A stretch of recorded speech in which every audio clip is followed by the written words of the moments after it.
It's race day. Well, not really. No, it's not race day. It's the day before race day, but you're going to be seeing this on Thursday morning, which is race day. So technically it's race day. We're going to the track. The weather is looking good, and it looks like we're actually going to be able to get this 28-inch tire race in. So it's race day. We're going to make it work, and hopefully we're not going to get rained out again. Galot's Thursday Night Thunder with sunshine. We're hoping anyway. That's our plan. That's the hope. So it's race day. We're getting ready. We got everything tonight. Mine is mostly ready. I got a few things I'm going to do. But this race, this Thursday night, Galot's Thursday Night Thunder, is going to be dedicated to our friend, one of our good friends. She passed away a couple weeks ago. Emmett, it was his longtime girlfriend. They were about to get married soon. And I mean, you know, almost every memory I have at the racetrack when Happy was there with his blue convertible, Caitlin was there. And we had lots of fun. We had lots of great times when we used to class race back in the day. Life got carried away with them in their car. They moved over to Charlotte. So, you know, his car's kind of been on hold for a couple years now while they were getting settled in. And, you know, but they've been working on the car. I mean, you know, the car will be back out soon. But, I mean, we're going to miss her a ton. I mean, you know, and it's just so sad. I mean, she was only 31 years old. And, you know, it's just horrible. You know, life is precious. It's short.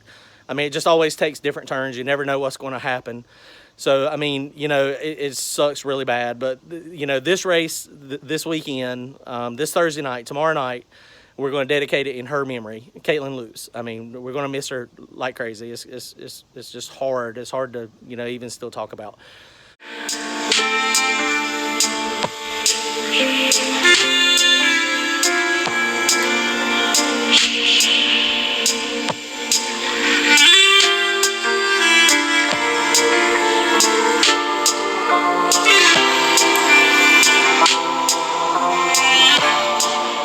Y'all come out. If y'all are close to Dunn Benson, hopefully we'll have a good crowd. Hopefully we'll have a lot of cars. We've got a good purse. We got a good pot. The winner's going to get $600. Runner up $300, and then the semifinalist is going to get $50. I'm planning on having my car there. Randy is going to have his car there. You know, everybody's got a running car that I know. I mean, we had 12 cars last time, so I expect this time we're going to have, I mean, at least 12. I mean, we might have more than that. I think John, Doc, and them are bringing a couple cars. So it's going to be fun. It's going to be a good time. So if y'all are close by, come out, support, you know, the race, and come to the track, hang out, have some fun, you know, and let's go racing. That's what she would want us to do. I know she used to love hanging out at the track. So let's go racing.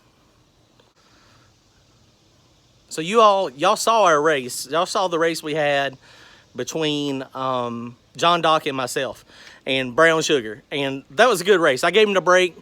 He took off. He was way out there on me. I was able to catch him. He had Fuel Tech shut the car off. Fuel Tech shut him down when it made overboost.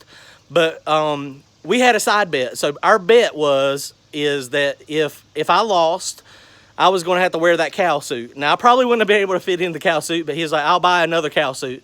So you're going to have to wear the cow suit at the racetrack, you know, at the next race we're at. And so I was like, okay, cool. And then, so for my side of the bet, if I won, then I was going to have to come up with something. I couldn't really think of anything. And then all of a sudden it hit me. It hit me, and I was like, oh, yeah, this is perfect. So I won the race. His car cut off, so I got to the finish line first. A win is a win. Doesn't matter how you get it. So I got the win. So I got the win. So he's going to have to, it's just so funny. So I come up, you know, he's got the cow marrow, and, you know, Brown Sugar is still, it's down. He broke the rear end. So he's bringing the cow this Thursday, today. So he's bringing the cow to the track, which is going to work perfect. So what is the typical stereotype of every old first gen, second gen, mainly the second gen Camaros or third gens, whichever ones it was, the 82 to 87, 85. So that typical stereotype is a redneck. Now, y'all seen John. Y'all know John.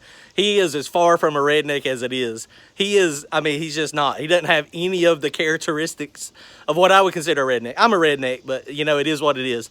But he is just not that. So for John's loss of the bet tonight at Galot Motorsports Park, he is going to be wearing, since he lost the bet, doop, doop, doop, doop, doop, doop.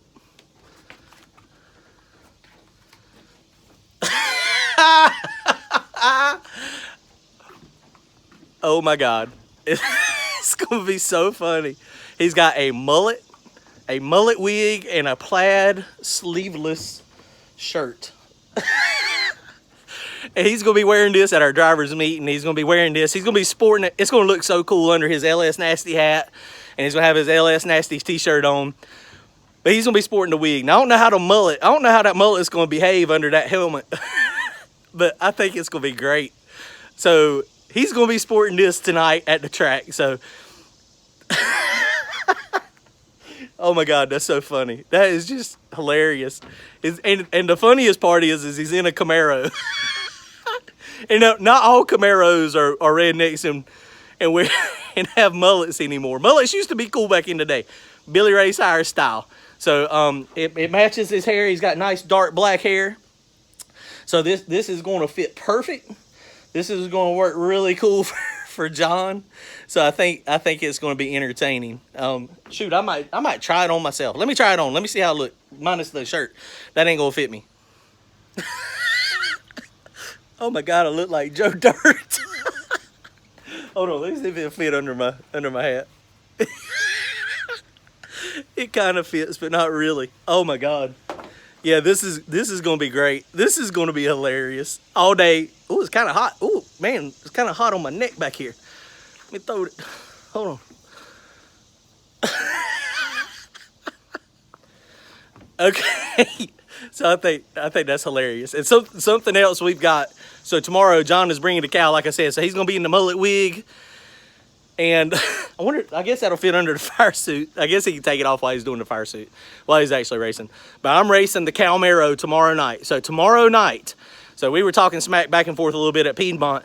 And we like to race, and it's fun. And, you know, I may have done too much and got myself in trouble.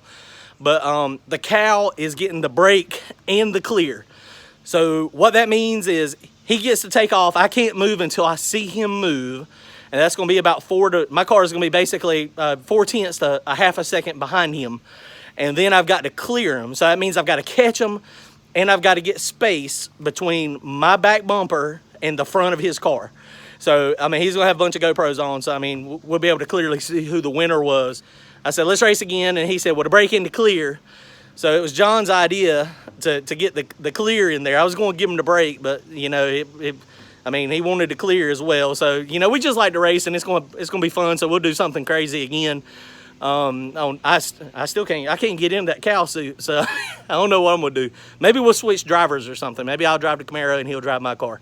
So, I mean, that would be pretty cool. I mean, you know, if we could do something similar like that. But we're going to figure it out. But y'all come out tonight, Galot Motorsports Park. It's going to be a blast.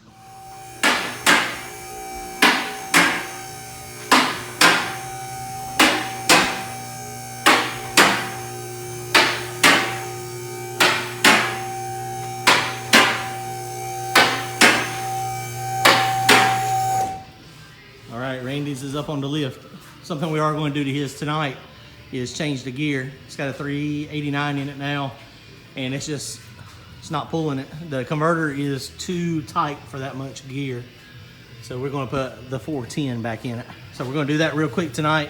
He'll be at Galot tomorrow night also making some shakedowns. He'll probably get in the race as well. So it should be a fun time. All right, let's change the gear.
All right, Randy's finishing up the final touches on that thing.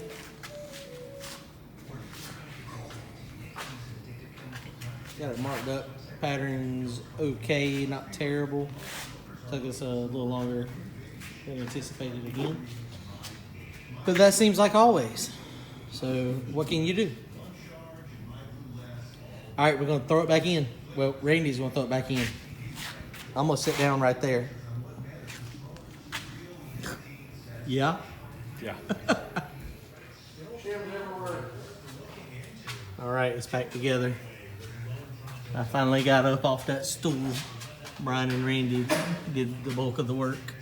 I did some encouraging from over there on the side. But this thing is ready to go tomorrow, mostly. Brian is going to go through and retort the head studs. We had this starter come loose again, so we just took it off and retightened it. This is an adjustable starter. And this thing, I mean, it's a good starter, but the blower motor, it shakes so much and rattles and vibrates that it